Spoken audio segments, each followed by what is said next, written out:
Chamame dito po. Yung malaking bed dito ko ilalagay para kay Chamame tsaka kay Misma. And then, yung sa kabila po, si Amir tsaka si Bibian. Magandang araw po sa inyo lahat mga amigo. Good evening, good evening. Good evening, good afternoon po mga amigo. Nandito po tayo sa serye na kung saan ay nag-aayos po tayo ang paglilipat sa bahay ni Chamercy. So ito po ay ang pag-aayos sa bahay nila Chamame. So for today's video, ito na po mga amigo ang mga gamit na kailangan pong hakutin papunta sa bahay namin. So, sa dami po ng basura, hindi natin alam kung ano itatapon, pero pwede natin sigan. Hindi po. Ayan yung mga gamit ni Mother. Tinawagan niya si Kuya Rick para dito na lang. Si Kuya Rick siya yung asawa ng pinsan ko, kung saan ay meron naglalalamog siya.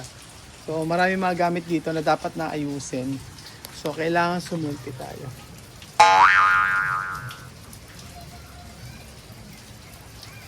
So inaayos na po natin mga amigo ang ang bahay nila Chamame.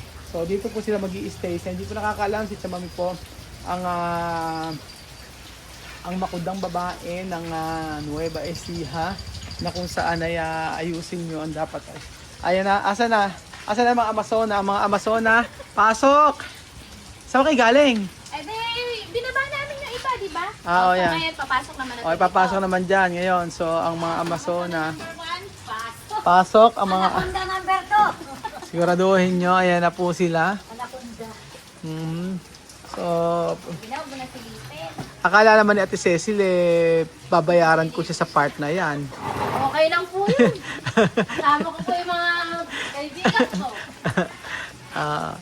Akala naman, ayan po mga amigo, na kung saan ay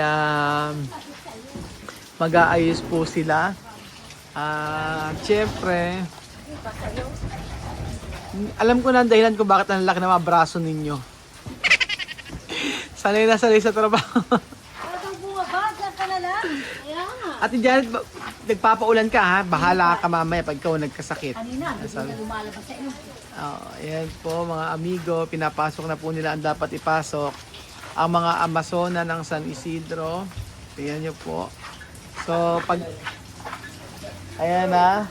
Kaya nila. Tapos yung rep. Yung rep, ate, sasama kayo mamaya. Kasi kayo din na magbababa niyan. So, syempre, marami naman magkasabi sa akin na tamad ako. Opo. Pero wala pong katotohanan yan. Pag nakakita nyo kung paano ako magtrabaho, talaga naman. Talaga si Kuya Beljun, ubod ang sipag niya tong si Kuya Beljun. Wow! Yan, siya magkakamada. Para isang dalahan na lang po mga amigo. Masasabi ko, ayan po si Bondat. Si Cargador. mga kargador natin. At Wait lang, dyan muna. Iayusin mo na yung nasa unahan. Bili pa mamaya, uubo ka na naman ha. Sabi ko, Ikaw yung pa talaga. baka Lunes isang linggo ka na naman hindi papasok. Paano sabihin mo kung ayaw mo lang talagang pumasok na isang linggo? Naman. Malapit na. Malapit na mag-resign. Malapit na mag-design. Tapos pagkayari, ano gagawin? Yung refrigerator, ganito gagawin niya, turuan ko kayo. Yung refrigerator, kukunin natin dito. Idadalhin nyo sa bahay namin. Ngayon, Resnahan dyan. oo, ngayon, yung papaandarin nyo sa may dito. Tapos pagkayari, yung rep namin doon, kukunin niya yung kulay white tsaka isang rep. Tatanggalin niyo muna yung mga gamit niya doon. Lilipat yung dito. Para isang beses na. O para isang beses lang. Oo, isang araw na lang. Tapusan na yan. Banatan na ng banatan. Oo. So, butyo kayo pagka nagka. Yun lang naman no? Saan? Mabis lang yun. Ala naman tatanggalin masyado. Sa frozen. Konti lang yun. Kayang-kaya nyo na 3 angels na rin. Lang namin sa asan ba yung sutan? Saan ba? O, i-shoot nyo na. I-shoot yan. Yan. So, kasya pa ba? Kasya pa yan. Naluwang pa po. Oo. Ayan na po siya. Mga amigo. Siyempre, so ito na po yung huling pag-ayos natin. Ere pa. So, bawal magkasakit pag nagkasakit. O, edi... Ay, nagkasakit. Ere, napakabigat ni Ere. Hindi ko alam kung paano nyo bubuhatin. Doon sa ilalim sa tiyarit. Ay, oh my God. Halimbawa, mabigat yan. Libro to eh. O, ayan, libro. Pag nabasa yan, pag nabasa yan, katapusan nyo na.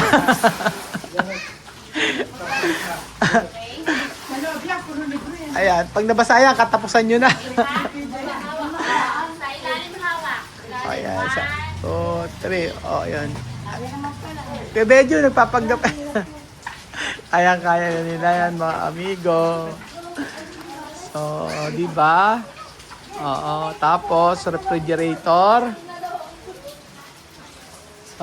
Refrigerator at saka yung machine na lang. Oo, yung refrigerator dapat tanggalin. Ala na pala kayo. Mama, yung ganito ba, paano ka aayusin? Pwede, paano bang, kailangan kasi tanggalin namin. Kasi diyan ko ilalagay yung yung dalawang bed eh. Yung dalawang bed naman eh. Hindi, meron pa kasi kung isang bed doon, ilalagay ko sa kabila. Ito, isang bed, dalawang bed dito. Kasi pwede naman doon. Stock room na lang. O, pwede naman. Sige. Totoo, pwede naman. Sige, si Chama. Oh. Sige. Kaya nga, para isang ayos na nga lang. O, sige, gang. Oo. Ilalagay na muna sa may bahay. Sa bahay. Taas ano? O, Hindi kasha. Ilabas ka natin. Para kaya. Saan isasakay? Babalikan. O, sige. O, para isang boat na lang. Pahiga ang mangyayari. Pwede mahiga. Ah, pero kakasya. Kasya pag nalagay yun. Ay, hindi kasya. Pick up siya. Kolong po. Kasya sa kolong niya. Kasya ba sa'yo, no? Wag muna. Oo, wag muna. Sige, washing machine na lang. Washing na lang. Oo, hindi na magulang. Ano yan sa pick up ni Tito? O sige, okay. Okay, kanya-kanya, bida-bida lahat. O sige. Bida-bida lahat. Ayan, sige. Oo, kasi ang gagawin ko kasi may washing machine din po ako na may washing machine na ganito rin po kasi yung binili ni mother na malaki. Kaya Kaya ba? Sige. nagpapanggap ka na naman bininda. Hindi nga kami kasi dito naman sa bangko. Ano ba yun?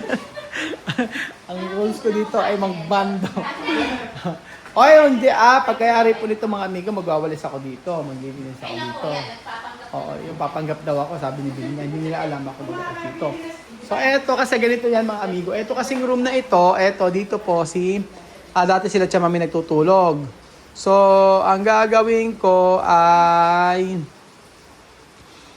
dito ewan ko paano aayusin nila sa kama kasi may dalawang kama, kay Bibian tsaka kay Amir.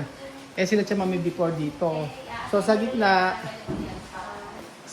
dito sila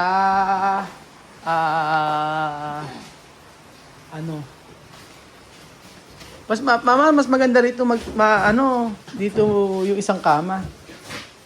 Oo, kasi andun yung mga mo eh. Dito na sila nasanay eh. Para ito magamit nila. Yes. Kami na mag-ayos niyan. Para yung dito mga gamit na dito, hayaan na lang ganun, di ba? Oo, ano na lang.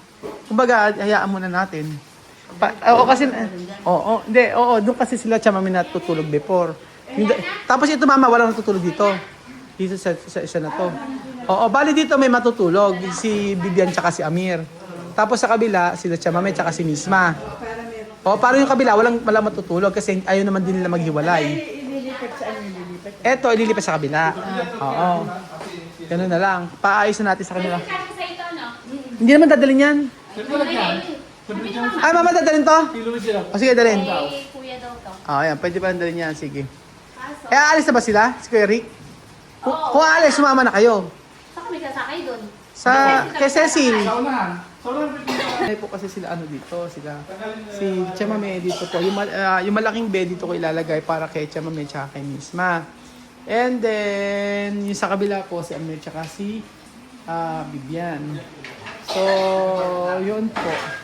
Ito yung paghahanda po natin sa paglipat nila. Kasi yung refrigerator na to, gagamitin ni Mother. Eh yung meron naman silang refrigerator doon, dalawa pa yung refrigerator, isang freezer at isang refrigerator. Magagamit po nila yun. And then, yung mga ibang gamit, sabi ko kay mother, pag uwi niya lang si mami, tsaka ako galawin yung mga gamit niya. So, marami naman tayo dito mga gamit-gamit. Ayan. Oh, may mga gamit-gamit tayo rito. Kumpleto naman na yan. At saka yung ibang mga gamit ni Chamami before nandito. So, mas maganda sa Chamami na mag-ayos. At ang kanilang, actually, meron sila, yung kalan. Oh, may kalan naman na dito. Ito kila mother ata ito. Hindi ko matandaan kung kanino to. Tapos, basta ito, may washing machine na sa Chamami. Tapos, kukunin ko pa isang washing machine doon. I-connect ako dito para dalawang washing machine nila. Okay? Gets nyo po mga amigo. Gets nyo. Tapos, ito yung ibang mga gamit nila sa Chamami. Ito na siya. Iaayos po natin yan. At, pagkayari po, bahala na siya mag-ayos kung saan ilalagay yung mga ere. Mga ito, mga amigo. So, marami naman yung mga gamit ng mga battery like yung mga makiksi. Yan, di ba? Meron tayong mga tagapanaga-panaga. Kasi kaserola, kumpleto naman mo dyan. So, maiayos si Chamami nang maayos ito. And then, sabi ko nga kay Chamami, ang usapan namin, ayusin niya yung dapat ayusin pa doon, tsaka na lang sila bumalik. Pwede naman siya magbakasyon, for example. 1 month siya dito, tapos pagyayari nun, after 1 year, pwede siya bumalik ulit. Dito, walang problema sa akin. Para makita niya, lalo na pagbakasyon. So, malay nyo, next year, ang kasama na si Alima tsaka si Sophie. Mga ganun po mga amigo. At kasi at totoo, gusto naman talaga nila dito mag-stay sa Pilipinas. Ganun po. At least ngayon, yung titira nila ay maayos na mga amigo. Oo. Ayan na po. So, kanya-kanya. Alam niyo naman si Chamelsi. Handa siyang ipagamit yung bahay na to. Handa siya ipagamit sa bahay na to hanggang wala pang gumagamit. Kung ano nga lang Ako, pwede rin ako matulog dito, mag-stay dito, wala namang problema. Diba? Actually, ano nga rin, tahimik. Pero kasi nagpagawa tayo ng bahay talaga dito sa dream house natin. Tahimik din doon. Pero dito ako lumaki. At ayos din naman. Diba? Ayos na siya. So, ayan, siyang Chamersi ninyo, nung dalaga,